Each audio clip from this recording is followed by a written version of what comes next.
Love and marriage go together like a horse and carriage. This I tell you. Holly Kenley is with us. We're going to be talking about her 3 books.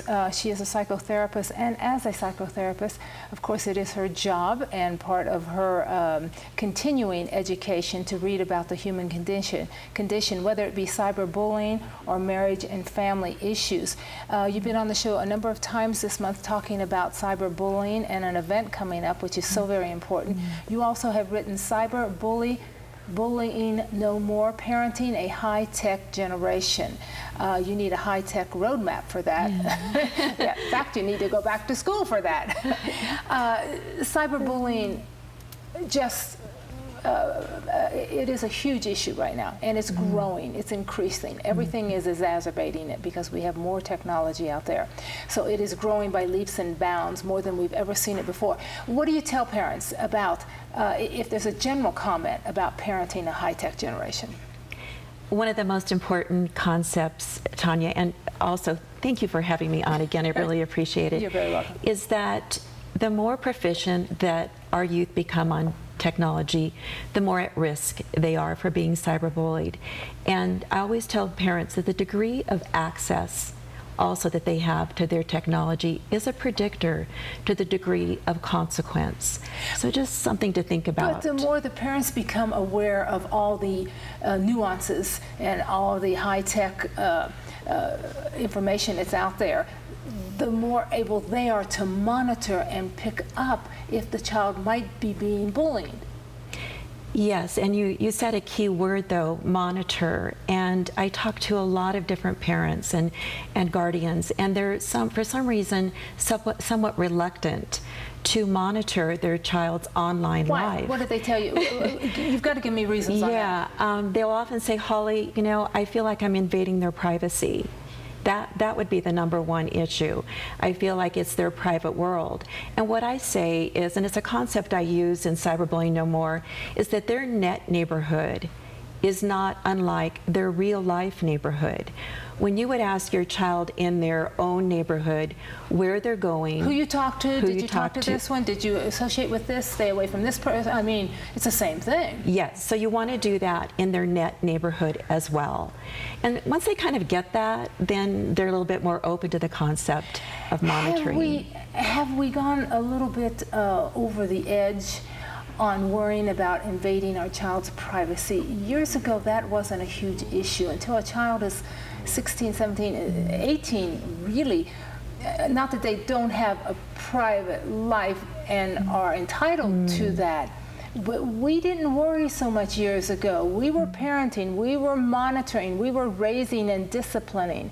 I think this has gone overboard a bit, worrying about their private world.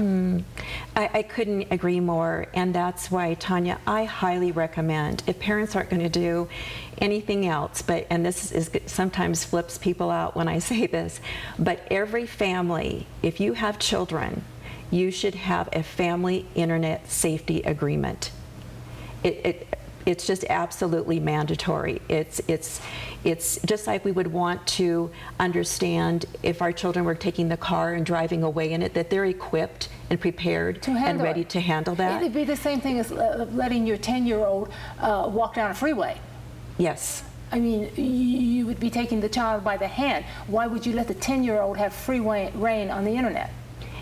I couldn't agree more. Absolutely. It would be like parenting a 2-year-old from another block down the street. Exactly. So it may sound restrictive, but getting back to how they grow and mature and show responsibility. If you have one of these family internet safety agreements in place, then as they show responsibility and accountability, then you can wean them off of that or change it, massage it, so it fits their age appropriately.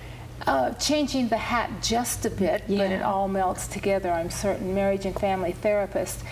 When you talk about marriage, breakdown in marriage, what happens in a marriage, many times things that happen with children play into that, do they not? Yes, they do.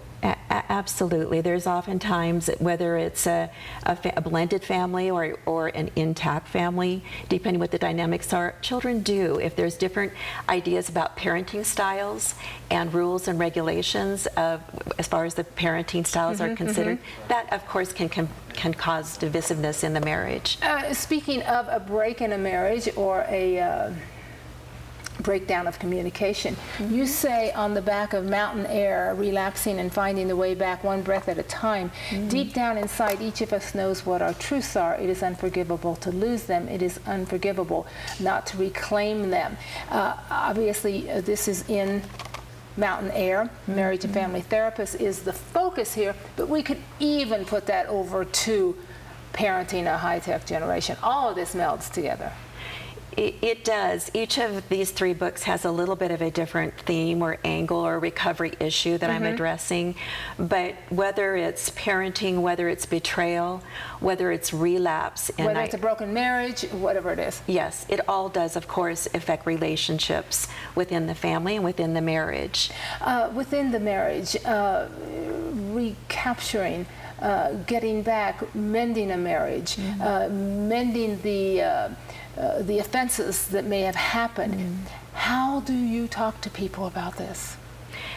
Could you clarify with what you mean by offenses? Because that's... whether it be a betrayal, whether it be lying, whether it be not standing on the principles that you feel your partner should stand on, how do you address that?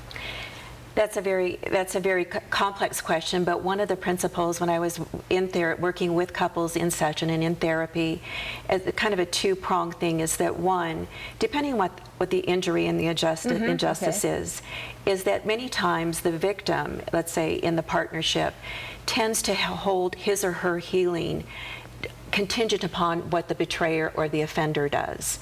And granted, if you want reconciliation, it's important to see what the partner is going to do or not going to do. Right. But one of my underlying principles is that we have to heal ourselves and right ourselves in order to get that healing under your belt to then reconnect on a healthy level. So the healing is about you. Obviously, the injustice may come from your partner, but the healing is about you. Emotional injustice many times as painful as a physical abuse.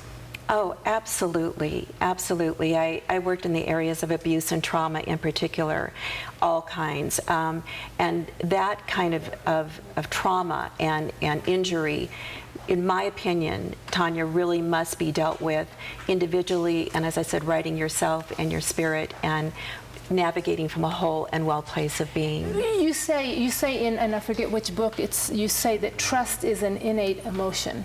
Do we innately feel that we can trust? Is that something we're born with? In the Betrayal book, I talk about 2 different kinds of trust. And the one that I talk about, the innate kind of trust, is one that we automatically have given the title of the trustee and the trustor. For example, mom and child, grandfather, grandchild. It's just kind of innately there.